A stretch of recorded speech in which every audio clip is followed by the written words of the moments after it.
In 7th grade, my class was tasked with making dioramas of a scene we admire from history. Inspired by civilization, I made a bespoke recreation of Hannibal crossing the Alps. The next day, I awoke to my mother shouting my name. Her exact words were, "Come quick, something terrible has happened." When I rushed downstairs, she told me, "The cat! The cat has spilled water on your diorama!"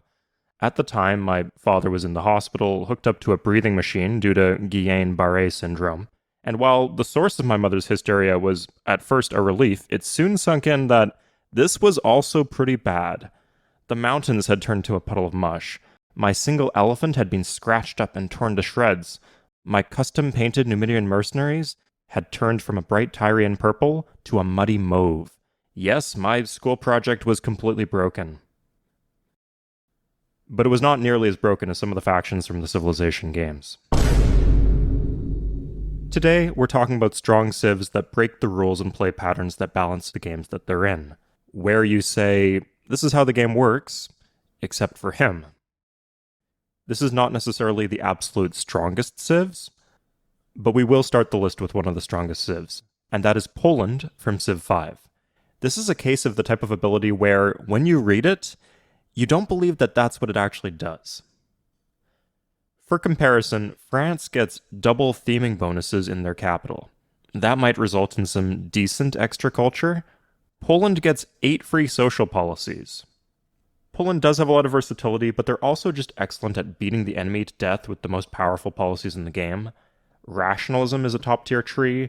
You unlock it at the start of the Renaissance, and what do you know? Poland gets a free policy at the start of the Renaissance and immediately can start exploiting it. A lot of the ideology policies are powerful too, so you can reliably use this ability to close out the game.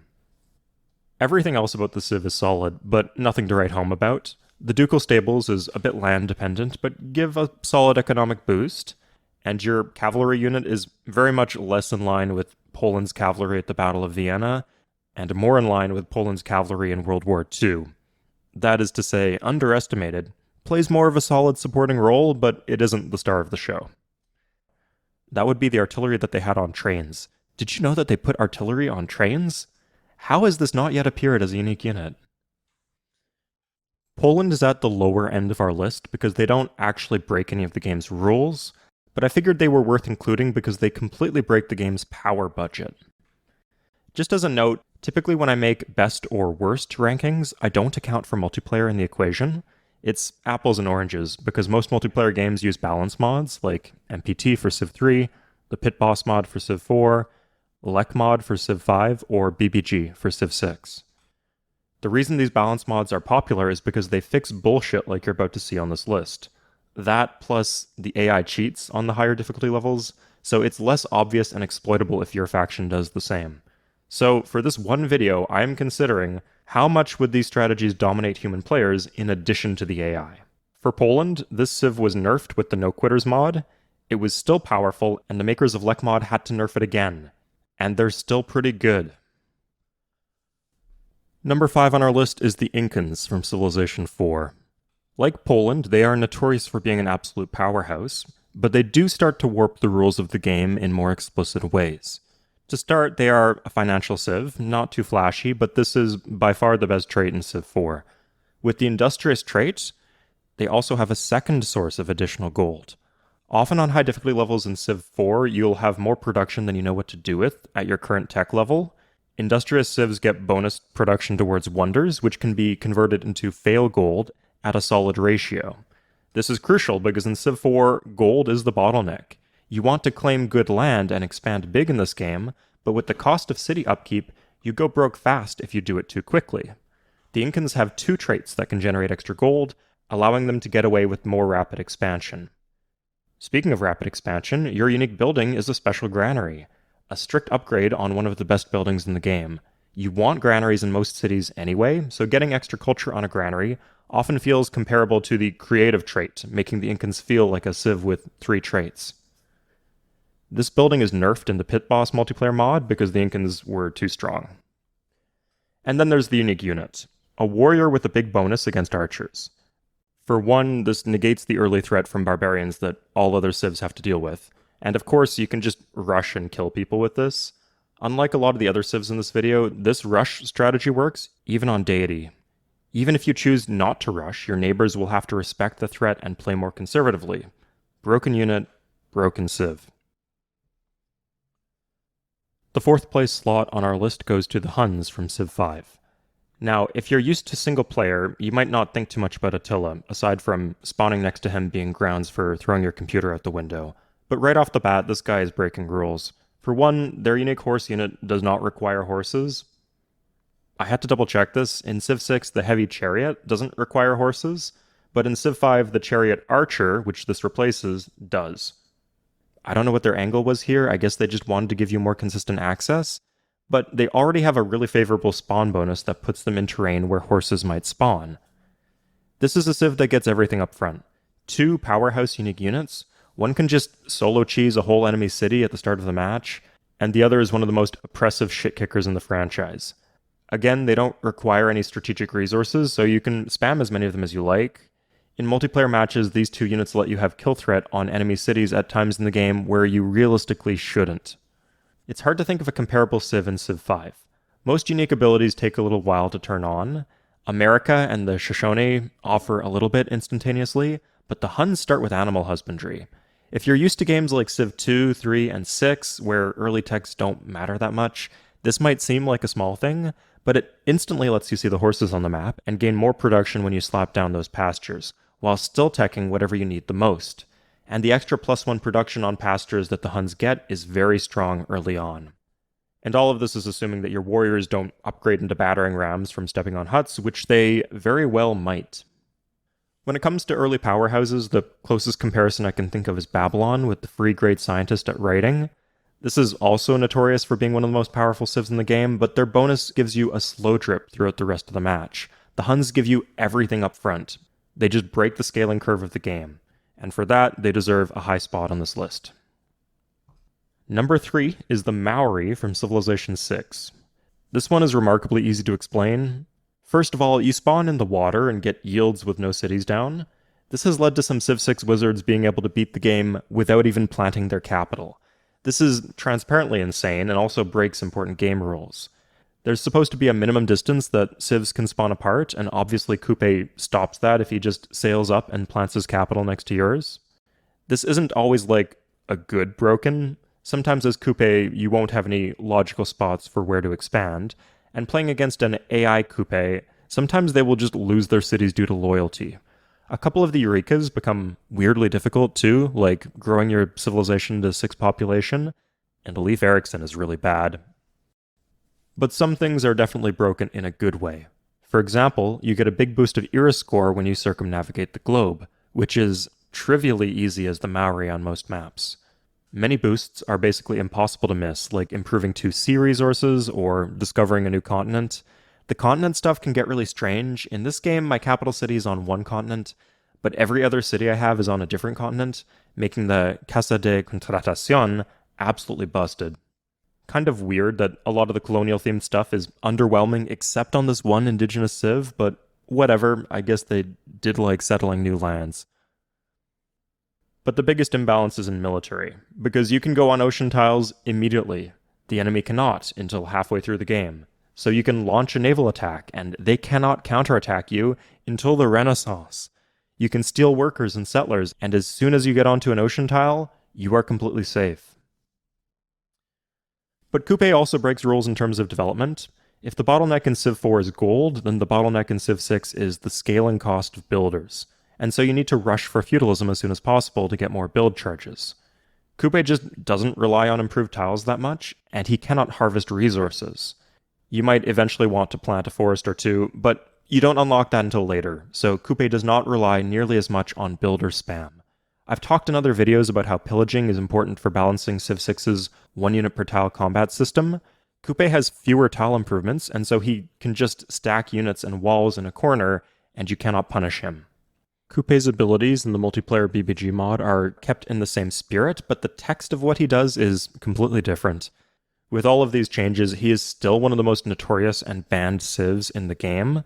The only reason I can't put him higher is because even with all this garbage, he is only an above-average civ. He's not in the top 20% of the civs in the game. Thank God.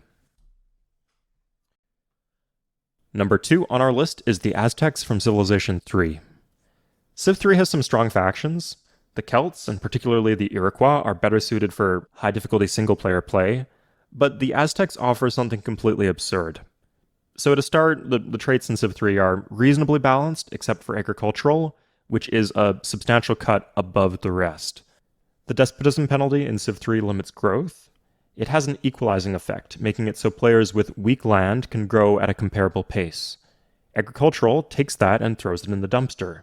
Assuming a freshwater city with no bonus food, an agricultural civ can grow 50% faster than anyone else. This is especially important because Civ 3 is the city spam game.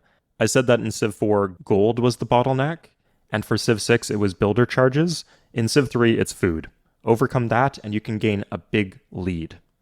So right off the bat, that's like a soft rule break, but there are 6 other agricultural civs. What sets the Aztecs apart is their unique unit, the cheapest 2-move combat unit in the game.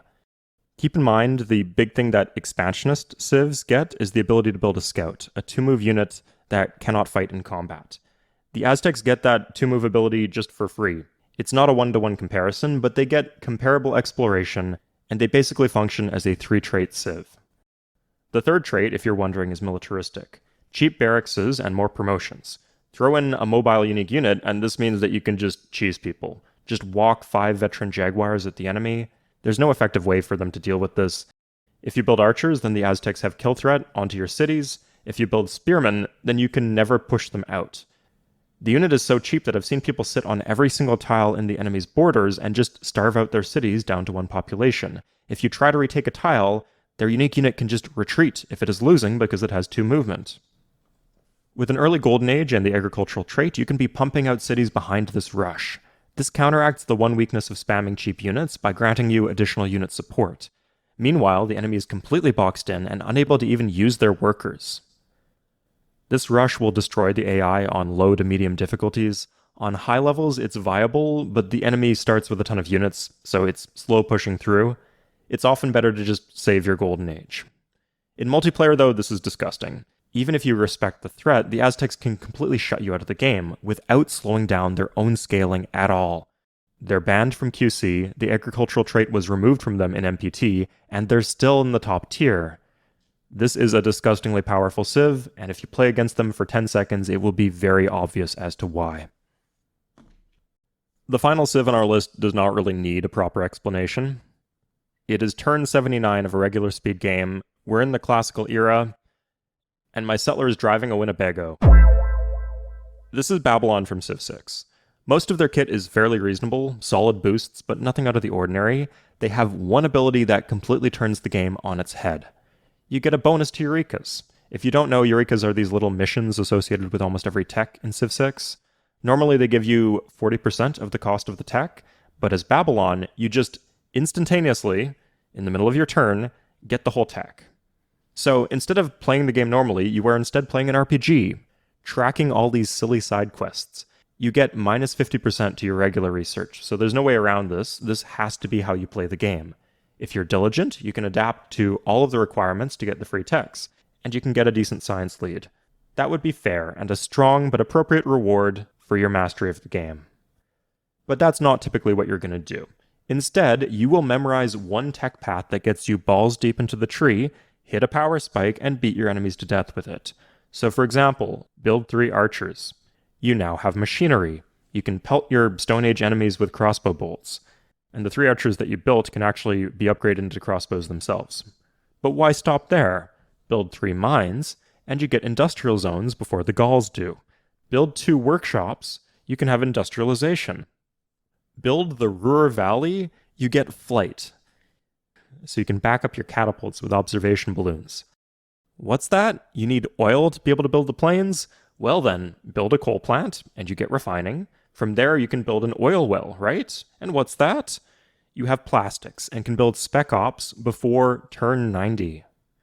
This is broken in so many different ways. For one, good luck figuring out what the implications are for the era score system, and you're just not meant to be able to push this deep. I know that it may seem typical to tech far into one side of the tree, but Civ 6 actually has a hidden penalty for doing so. Techs beyond the current world era cost 20% more per era, stacking multiplicatively. You're not supposed to be able to get techs from several eras ahead of where the world is currently at, but that is exactly what Hammurabi does very easily. On top of that, combat in Civ 6 really rewards bonuses in unit strength. If you're used to Civ 1 or Civ 3, games where spearman beats tank is all the rage, you might not understand how dominant these powerful units can be, even with a higher cost. If you are 10 combat strength ahead, you do double damage. Spec Ops are 35 combat strength ahead of a spearman. Even if they surround you and start chunking your units, you probably get a promotion and can heal them back up to full health.